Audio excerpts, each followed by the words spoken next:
un lugar para vivir. En la mayoría de las ocasiones en esta sección nos centramos en los centros sociosanitarios, en las residencias de mayores.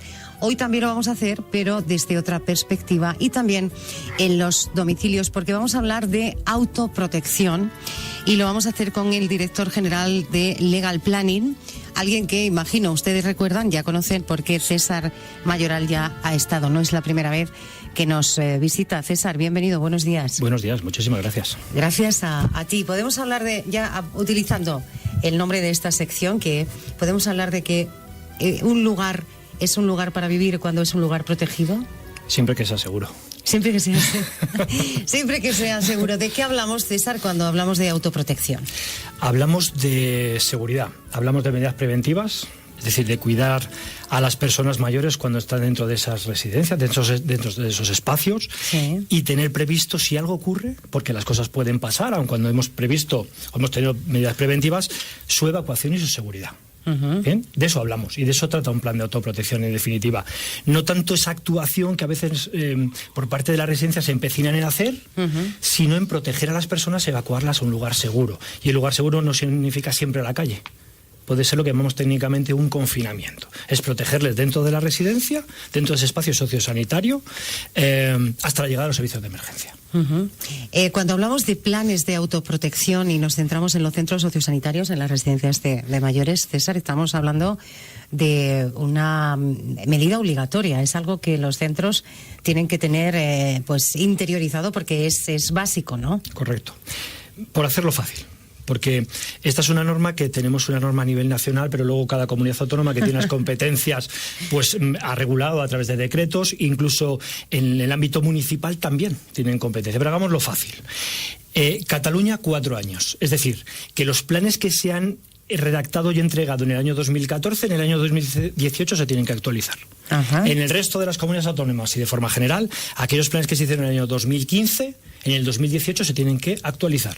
Ajá. Así que a partir de ahí es fácil.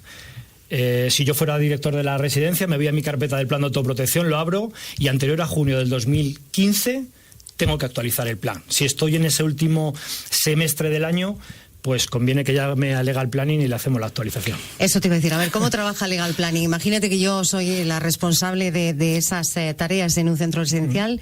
Yo os llamo a vosotros y vosotros... Claro, estamos hablando, has dicho, hay diferencias por las competencias que tiene cada comunidad autónoma, pero las diferencias son también mayores cuando hablamos de centros. Esto es lo que hacéis, es un traje a medida 100%, sí. Depende de características físicas del centro, del tipo de usuario, ¿de qué?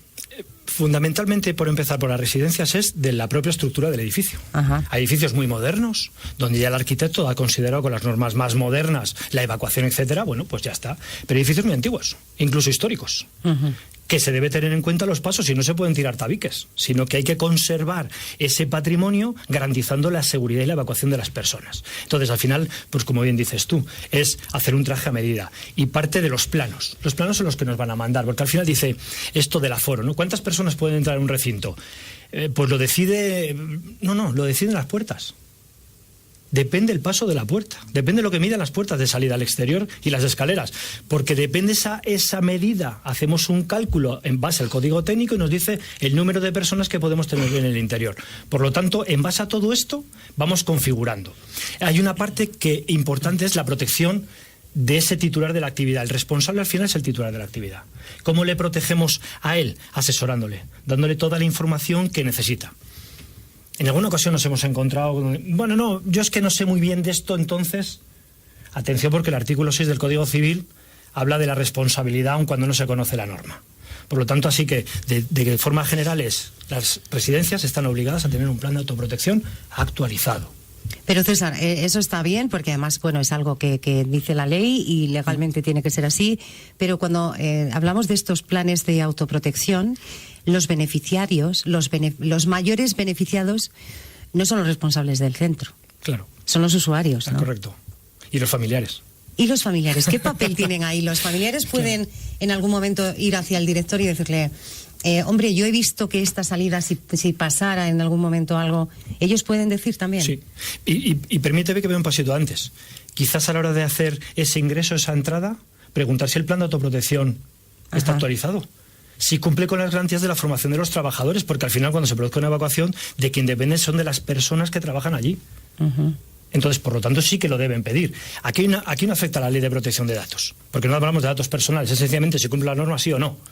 Así que nadie se pueda amparar en esta parte, y esto yo creo que es muy interesante, porque últimamente todo es la protección de datos y no se pueden dar datos. Bueno, pero de carácter personal no, pero esto sí. Y segundo, que las personas que van a vivir allí, que residen allí, estén debidamente protegidas. Y el primero que también se tiene que sentir cómodo es el propio familiar, porque confía la vida, la seguridad de esta persona, puede ser padre, tío, amigo, lo que sea, a otras personas que ni siquiera conoce. Por lo menos se le da la garantía por la vía de legalmente cumplimos. O sea, que ellos tienen ahí una parte importante también, ¿no? Que además, cuando yo te preguntaba al principio, ¿de qué hablamos cuando hablamos de autoprotección? Lo has dicho, claro, seguridad, ¿no? Sin duda. Claro, en esos cuidados la seguridad es esencial. ¿De qué manera beneficia a los usuarios del centro este plan? ¿Directamente a ellos? Sí. Porque pueden tener lo que llamamos una libertad segura. Pueden hacer lo que quieran. Pueden disfrutar de cualquier actividad de la residencia, entrar y salir, sabiendo que si pasan las cosas, porque al final pueden pasar, les garantizamos que les vamos a proteger. Y yo creo que esta es la clave. Que estén tranquilos, si de eso se trata. Pero el resto de las personas que nos dedicamos, desde la propia residencia, la propia organización, y nosotros, es protegerles para que tengan esa libertad segura. Esto es lo importante. Cuando yo te preguntaba cómo trabaja Legal Planning, es evidente que vosotros os encargáis de todo, y tú lo has dicho, ¿no? Has dicho, hombre, en alguna ocasión los responsables de los centros vienen y dicen, yo de esto no entiendo. Claro, para eso estáis, ¿no? Correcto. Nos encargamos de todo. Desde la primera parte, asesorarle cuál es el mejor camino, porque también hay unas cuestiones con la administración pública y como comentaba al principio, incluso desde el punto de vista del ayuntamiento, les decimos cómo canalizar, siempre cumpliendo la norma, pero cómo canalizar esas gestiones hasta la toma de datos a través de los planos, medios de protección contra incendios, mediciones, fotos. Redactamos el documento en base a esa norma y colaboración con la administración pública, ese ayuntamiento, y nos encargamos de los registros. Porque hay una parte que cada comunidad autónoma y cada ayuntamiento nos pide cada vez más registrar informáticamente. Eso también, de forma que la residencia recibe el plan y su registro correspondiente, así que queda todo cubierto, no se tiene que preocupar absolutamente de nada.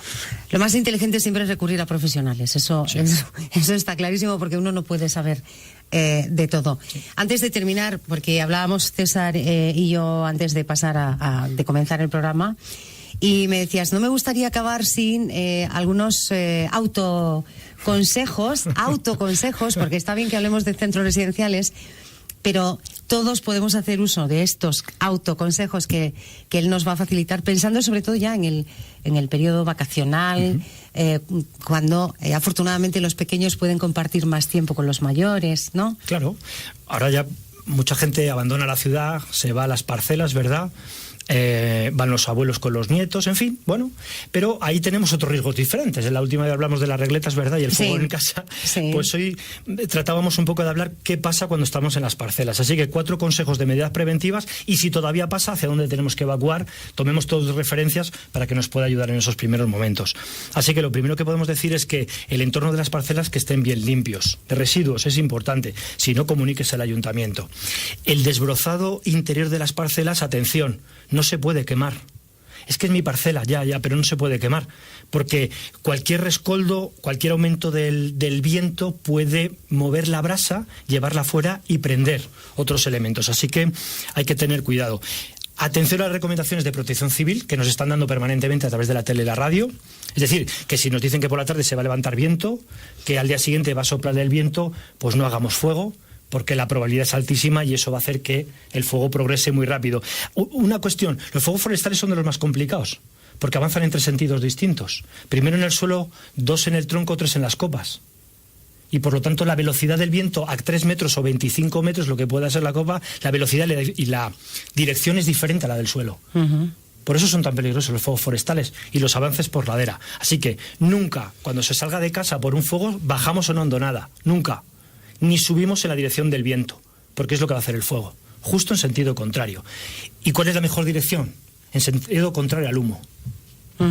Si yo veo el humo que viene hacia mí, no, porque esa es la de sentido que va a tomar el fuego, sino siempre en sentido contrario al humo. Y ya por último, sería muy interesante tener previsto en casa Los teléfonos, el 112 no lo conocemos, pero siempre digo, ténganlo anotado, porque a veces nos podemos equivocar, sí. Marcamos el 122 y nos aparece otra compañía de teléfonos, se me ocurre. Entonces 122, Guardia Civil, bomberos, etcétera. Una linterna, un botiquín y la documentación más importante, preparada y localizada en casa. No significa que haya que tenerla en la puerta, pero lo que digo es que localizada. Saber dónde está. Saber dónde está. Pues César, te agradezco mucho que hayas estado. Bueno, ¿algún dato de contacto para contactar con Legal Planning? ¿Cómo podemos hacerlo? Rápidamente. www.legalplanning terminado en ing.es y un teléfono de contacto 91 653 7199. 91653-7199. Correcto. ¿Lo he dicho bien? 91653-7199 para, pues para vivir más seguros, que no es... es una cosa muy seria, eso sí son palabras mayores. Correcto. César Mayoral, director general de Legal Planning, gracias por estar con nosotros. Nos veremos de nuevo, seguro. Un placer, muchísimas gracias, seguro. Gracias.